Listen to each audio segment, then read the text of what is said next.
Detik-detik pemotor dikejar debt collector, padahal beli tunai polisi yang mengawal.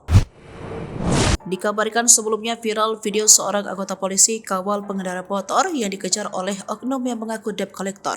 Awalnya pengendara motor itu sedang melintas di Jalan Juanda pada siang hari sekitar pukul 11:50. Namun tiba-tiba pengendara motor itu diikuti oleh pengendara motor lainnya yang mengaku debt collector.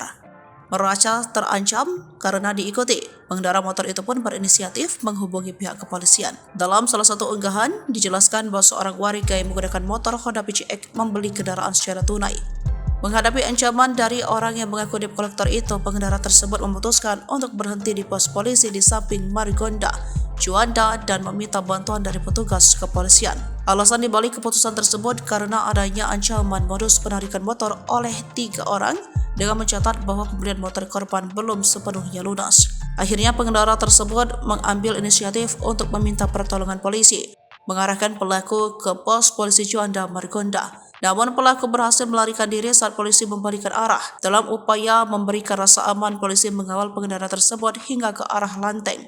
Adapun anggota tersebut adalah Aibda Kristianto yang menceritakan bahwa saat itu ia didatangi seorang pengendara motor yang merasa terancam oleh seorang yang mengaku sebagai debt collector, sehingga pelaku diberhentikan secara paksa oleh oknum debt collector.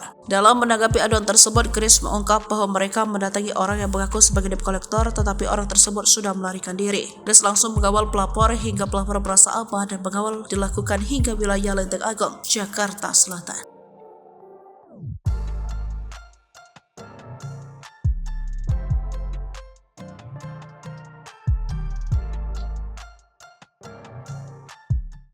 Download Tribun X sekarang, menghadirkan lokal menjadi Indonesia.